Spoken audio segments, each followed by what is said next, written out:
How's it going, everybody? Welcome back to We the Fandom. Today, we're talking about what happened at the end of X-Men 97, what storylines are they cooking up for Season 2, and what can we guess from those final scenes. If you're new to the channel, there's an entire playlist for X-Men 97, so feel free to check that out. Spoiler warning, I won't be covering any leaks or rumors in this video, but I strongly believe that Season 2 will be informed by 3 specific comic book storylines, and those will be the focus of today's video. So in the finale of X-Men 97, the X-Men reunited and defeated Bastion only to be separated and transported through time. And so we're going to look at each group one by one.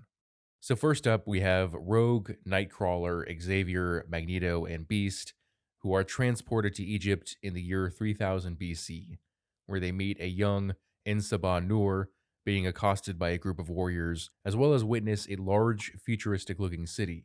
So why were the X-Men brought here, and what effect will this have on the timeline? And for some background on this, let's take a look at the miniseries Rise of Apocalypse from 1996.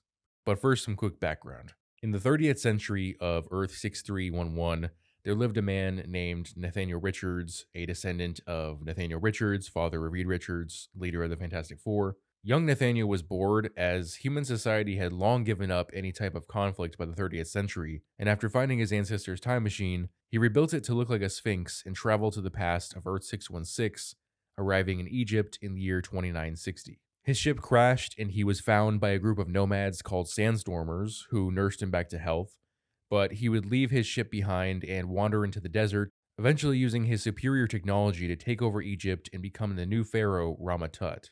Within the ship that he left behind was evidence of the coming birth of the world's first mutant, and indeed, Baal, leader of the Sandstormers, found a young child discarded by his parents because of his strange appearance. This boy would be named Ensaba Nur. Roughly 20 years later, and Ensaba Nur had been raised under the philosophy of survival of the fittest, and just in time because Rama-Tut decided to destroy the Sandstormers, including Baal, Ensaba Nur's adopted father. Ensaba Nur seeks revenge, but when he faces his enemy, Rama-Tut asks him to be his heir. And in fact, Rama-Tut came back to this time period knowing that this era saw the rise of Apocalypse. Of course, Ensaba Nur turns him down and continues his fight against Rama-Tut's army, though it's actually the Fantastic Four who defeat Rama-Tut and force him to leave this time period. And you can read that full story in Fantastic Four issue number 19. In fact, Marvel has actually gone back to that event a number of times and added other characters in the background. Now, as demonstrated in this scene, Ensaba Nur is fighting the Pharaoh's men, and we see a giant futuristic city, so we can assume that the setup for the story is similar to that of Rise of Apocalypse, but I believe that it will be these X-Men rather than the Fantastic Four who aid Ensaba Nur in his fight. But if that's the case, then what is the catalyst for him becoming Apocalypse? When faced with two mentor figures, it's likely that Magneto seems more appealing to young Ensaba Nur, and he decides to take on a more extreme version of Magneto's goals. I'm curious as to how they're going to portray Rama-Tut. Do you guys think that they will race swap the character like in the MCU, or are they going to give him blue skin like they did with Kang in Avengers Earth's Mightiest Heroes? Next up, there's Cyclops and Jean being transported to the year 3690. And for that, we'll take a look at the adventures of Cyclops and Phoenix from 1994, where Cyclops and Jean are sent to the 39th century, I believe where they spend 12 years raising Cable as well as fighting for a group called Clan Chosen against Apocalypse. In this future, Rachel Summers, the alternate reality daughter of Scott and Jean, had taken Nathan as a baby when he was infected with a techno-organic virus, and when she was on the cusp of death, she summoned the minds of Scott and Jean and placed them in bodies made from the DNA of their descendants. So they had their powers, but not exactly the same as they were. And after Rachel falls into a coma, Scott and Jean keep Cable safe and teach him to use his powers, all without revealing to him that they are his actual parents.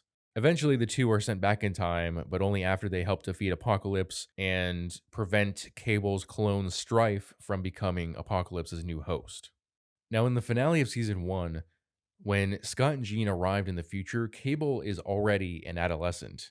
So they are definitely shortening the story so that it can fit into what I would guess will be roughly 1/3 of Season 2. But other than that, I think the story will pan out pretty much the same. You'll see Cyclops, Jean, and young Cable defeat Apocalypse in the future before Scott and Jean return back to their own time.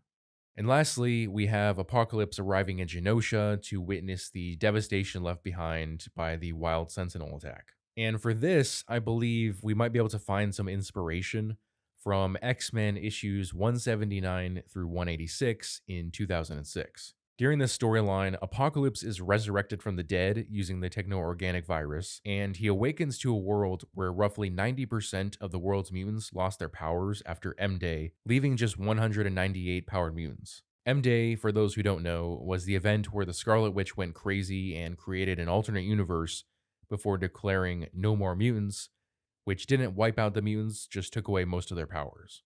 Faced with this new world, Apocalypse sees himself as not only a proponent of the survival of the fittest philosophy, but also as the savior of mutant kind, and Apocalypse comes up with an idea. His plot involves culling 90% of the human race, therefore making the contest between humans and mutants even again. Now, technically, that would still leave humanity with more people than mutants, but Apocalypse says that it's really more of a symbolic number, so there's no need to question it. And there are two parts to this plan. One is to hand out samples of his blood to depowered mutants that are willing to join him so that they will regain their powers, and the other is to create new horsemen of Apocalypse. One of these members, Polaris, who becomes Pestilence, absorbs every disease known to man and prepares to create a supervirus to wipe out 90% of humanity, while Gambit becomes his new Death.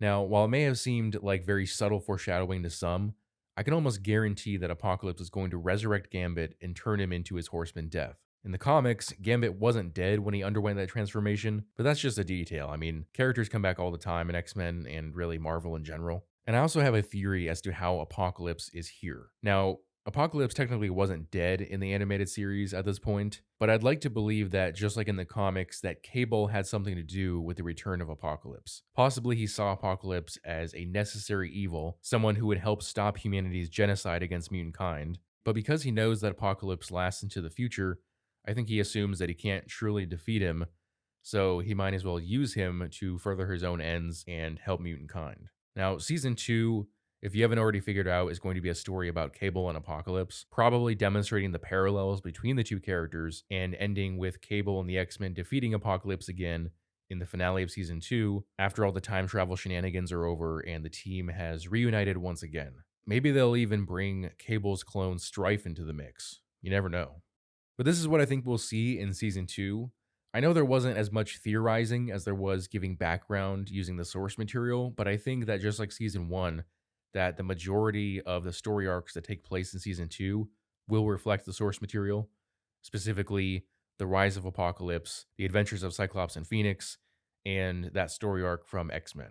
And of course, as we get closer to the release of season 2, there will be trailers and there will be more theory videos. This is just the broad strokes based on the information we have so far.